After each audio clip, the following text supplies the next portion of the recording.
हरे कृष्णा, राधे राधे। अपनी होली फैक्ट्स की part 1 video में आपको पुराणों में वर्णित नाग के विषय में जानकारी दी थी। अब आज इस वीडियो में आपको गरुण जी के विषय में जानकारी दूंगी। उनका जन्म कैसे हुआ, कैसे वो सांपों को खाते हैं जबकि सांप उनके खुद के भाई हैं, कैसे वो भगवान विष्णु के वाहन बने, रामायण में वर्णित जटायु से उनका क्या रिश्ता है।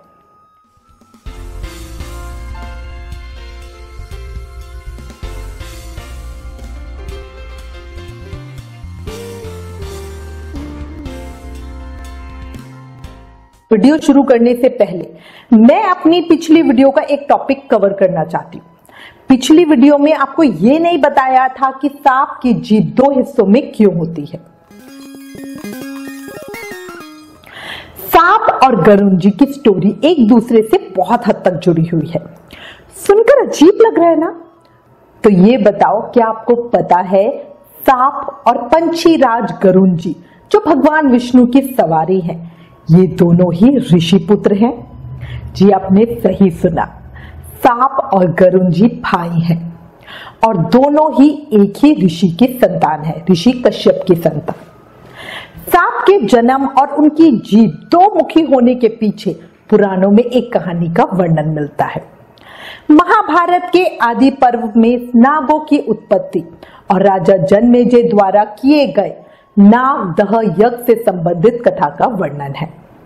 महाभारत के अनुसार महर्षि कश्यप की 13 पत्नियां थी, जिनमें से कद्रु तथा विंता दक्ष प्रजापति की कन्याएं थी कि सभी नाग कद्रु की संतान है। एक बार प्रसन्न होकर ऋषि कश्यप ने उन दोनों को मनचाहा वर मांगने को कहा। कद्रु ने कहा उन्हें 1000 पुत्र चाहिए। वही विंता ने कहा पुत्र चाहे 2 हो पर हो महाबलशाली। उस समय आंतरिक शक्ति से स्त्रियां प्रजनन के लिए अपने अंडों को शरीर से बाहर निकाल सकती थी, साथ ही बालक पैदा होते ही पूर्ण विकसित होते थे। महर्षि कश्यप के वरदान से कद्रु के पास 1000 अंडे हुए, जिसमें से 1000 सांपों ने जन्म लिया। वही विंता के पास 2 अंडे थे। कद्रु के 1000 सांप पुत्र पैदा हो गए, पर विंता के अंडों में कोई हलचल ही नहीं थी। विंता से प्रतीक्षा न हुई और उसने स्वयं ही एक अंडा तोड़ डाला। उस अंडे में से एक अविकसित बालक निकला। उसने गुस्सा होकर अपनी मां को शाप दिया कि वो दासी बनेगी। बाद में मां के प्रेम भाव को देखकर उन्होंने कहा कि उनका भाई उन्हें इस शाप की दास्ता से मुक्त करवाएगा, और ये कहकर वो बच्चा उड़ गया और सूर्य का सारथी बना। उसका नाम अरुण हुआ। दूसरा अंडा पूर्ण विकास के साथ अपने आप 500 साल के बाद फूटा और उसमें से निकले गरुण जी। अब आपको बताती हूँ अरुण का शाप किस तरह सिद्ध हुआ, जो उन्होंने अपनी मां को दिया था। एक बार कद्रु और विंता ने एक सफेद घोड़ा देखा। उसे देखकर कद्रु ने कहा कि इस सांप की पूंछ काली है और विंता ने कहा कि सफेद है। इस बात पर दोनों में शर्त लग गई। अब कद्रु को यह एहसास था कि घोड़े की पूंछ सफेद ही है, पर वो विंता को जीतने नहीं देना चाहती थी। उसने चालाकी की और अपने नाग पुत्रों से कहा कि वे अपना आकार छोटा कर घोड़े की पूंछ से लिपट जाए, जिससे उसकी पूंछ काली नजर आएगी और वो शर्त जीत जाएगी। सांप अपनी माता के कहे अनुसार उस सफेद घोड़े की पूंछ से लिपट गए, जिससे उस घोड़े की पूंछ काली दिखाई देने लगी। शर्त हारने के कारण विंता कद्रु की दासी बन गई। जब गरुण को पता चला कि उसकी मां दासी बन गई, तो उसने कद्रु और उसके 7 पुत्रों से पूछा, तुम्हें मैं ऐसी कौन सी वस्तु लाके दूं जिससे मेरी मां तुम्हारी दास्ता से मुक्त हो जाए। तब सांपों ने कहा कि तुम हमें स्वर्ग से अमृत लाके दोगे तो तुम्हारी माता दास्ता से मुक्त हो जाएगी। अपने पराक्रम से गरुण जी स्वर्ग से अमृत कलश ले आए और उसे कुशा, मतलब कुशा होती है एक तरह की धारदार घास, उसके ऊपर रख दिया और सांपों से कहा कि स्नान करने के बाद पूर्ण शुद्ध होकर ही इस अमृत को पिए। अमृत पीने से पहले जब सांप स्नान करने चले गए, तब देवराज इंद्र अमृत कलश उठाकर वापस स्वर्ग ले गए। ये देखकर सांपों ने उस घास को चाटना शुरू कर दिया। ये सोचकर कि अमृत कलश इस घास के ऊपर रखा था, इसके ऊपर भी कुछ बूंदें गिरी होंगी। ऐसा करने से ही सभी सांपों की जीभों के 2 टुकड़े हो गए। कुशा पर अमृत की बूंदें गिरने से ही उसे पवित्र माना जाता है और उसका इस्तेमाल पूजा में होता है। आपने सुना होगा, कहा जाता है कि पूजा में कुशा का आसन ले लो या ग्रहण के समय कुशा खाने की चीजों में डाल दो, चीजें अशुद्ध नहीं होंगी।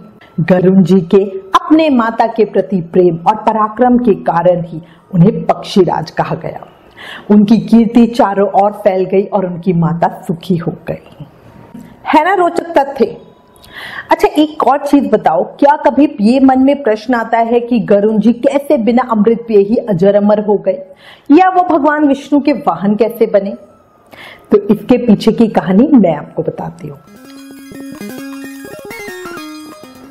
जो अभी कथा बताई है उसी कथा में एक अंश भी मिलता है, जिसके अनुसार गरुण जी इंद्र आदि देवताओं से बलपूर्वक अमृत ले आए।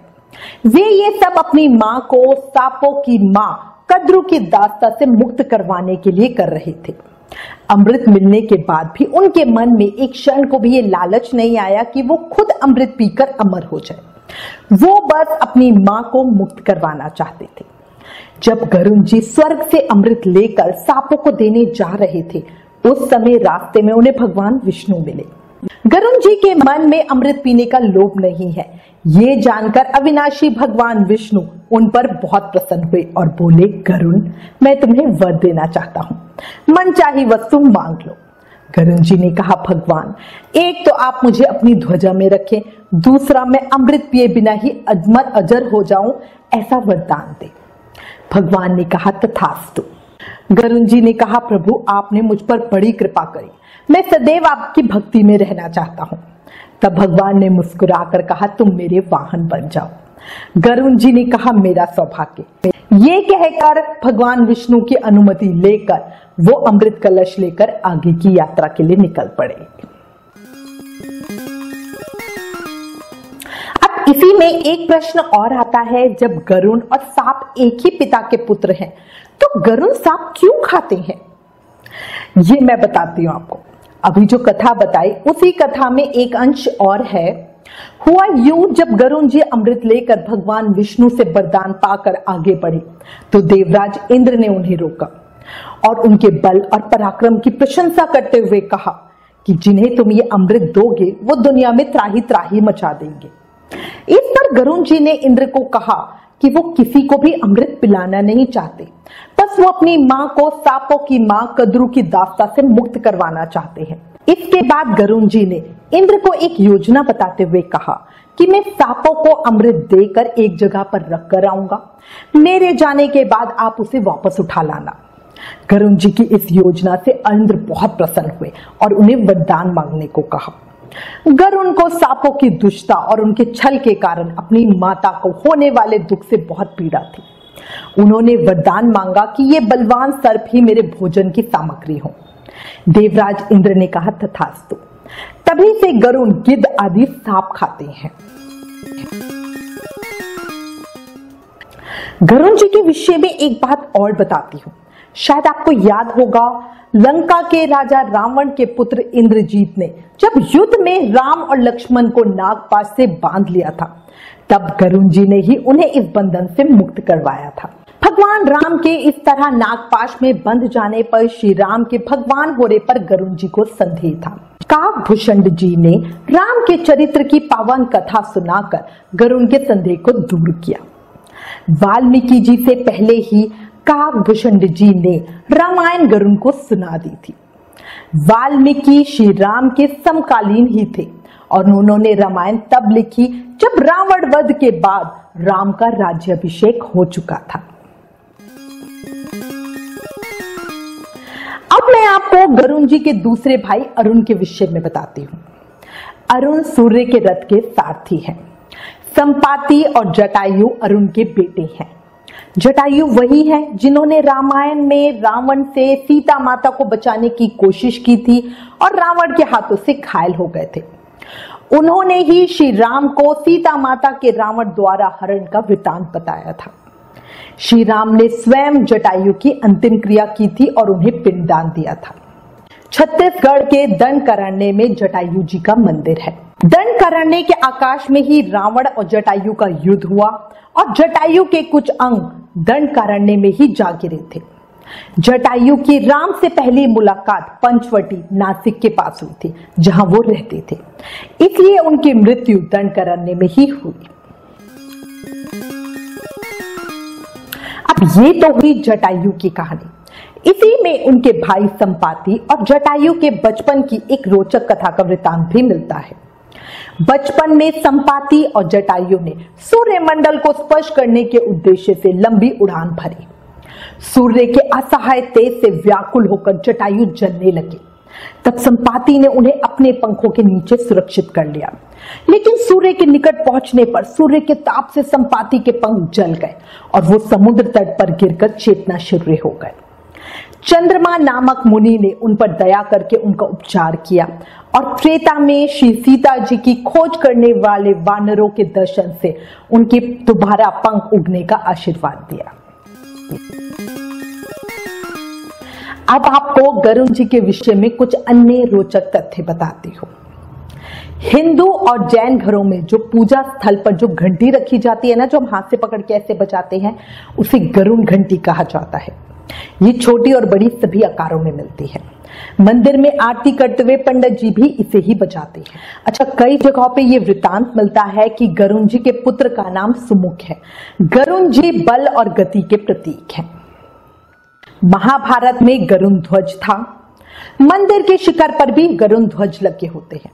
प्राचीन मंदिरों के द्वार पर एक और गरुड़ तो दूसरी और हनुमान जी की मूर्ति होती है। गरुड़ नाम से एक पुराण भी है, आपने सुना होगा गरुड़ पुराण। गरुड़ पुराण में मृत्यु के पहले और बाद की स्थिति के बारे में बताया गया है। हिंदू धर्मानुसार जब किसी के घर में किसी की मौत हो जाती है तो गरुड़ पुराण का पाठ रखा जाता है। गरुड़ जी का जन्म सतयुग में हुआ था, लेकिन वो त्रेता और द्वापर में भी देखे गए थे। गरुड़ भारत का धार्मिक और अमेरिका का राष्ट्रीय पक्षी है। भारत के इतिहास में स्वर्ण युग के रूप में जाने वाले गुप्त शासकों का प्रतीक चिन्ह गरुड़ ही था। कर्नाटक के होयसेल शासकों का भी प्रतीक गरुड़ ही है। इंडोनेशिया, थाईलैंड और मंगोलिया आदि में भी सांस्कृतिक प्रतीक के रूप में लोकप्रिय है। इंडोनेशिया का राष्ट्रीय प्रतीक गरुड़ है। वहां के राष्ट्रीय एयरलाइंस का नाम भी गरुड़ है।